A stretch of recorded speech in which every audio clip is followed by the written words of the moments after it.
Well, I didn't think I was gonna have to make this video, and in the game recap that I just did, I talked a lot about, or I did mention a piece of the eye poke to Caitlin Clark, and I think now that there's another camera angle of it, it's just more and more it rubs me the wrong way. Like I get that Caitlin Clark is not a saint herself, and she has been called for many things. In this game, she even flailed once, and in this flailing, knocked the contact lens out of Carrington's eye. So no one's necessarily safe here. However, it brings up another big question.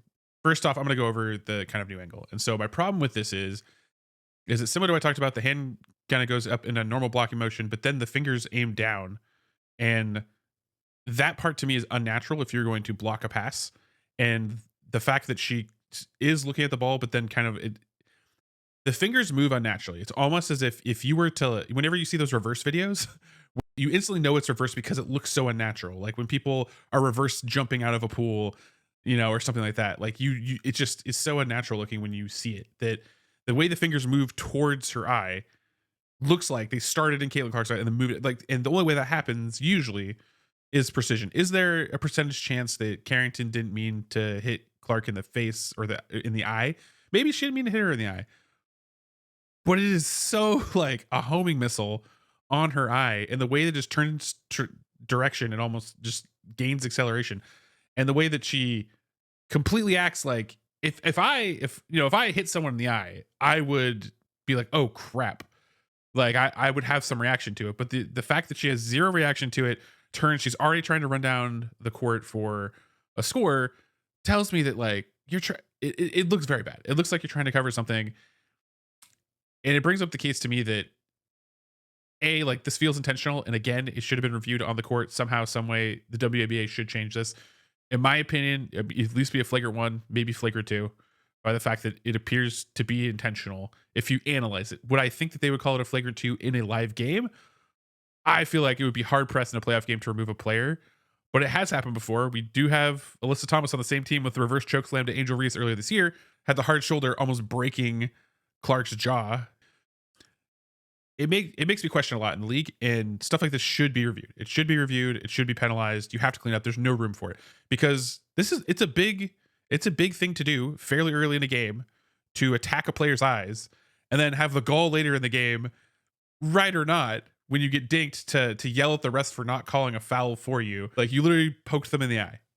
That needs to be fixed. And on top of that, there needs to be a change to the claws, the nails. Like, I get that this is a progressive league and that you want to be different, but when you're extending these nails out in the way that these players have, where they're actually like claws, you're creating another avenue to damage players. I know right now, like, these investments, they're growing now and people are investing now. But the key here is that if once those investments, once we're making millions and players are worth millions of dollars and there's more wrapped up into it, you bet it's going to feel very different how your players get affected on a basketball court, how the rules influence that. You're going to want to protect your investment.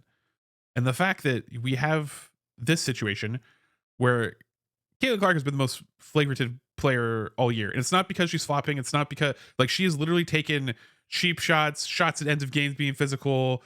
She eye gouges, and this isn't counting the stuff that hasn't been called.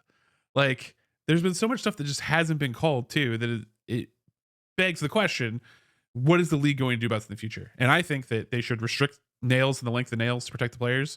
And they should also have a way for coaches to challenge and review plays like this, or for refs to have a mandate that if a player goes down for a head injury, it has to be reviewed or something of that nature. And if it's found out that the player flopped or they acted in order to do that, then you could penalize them.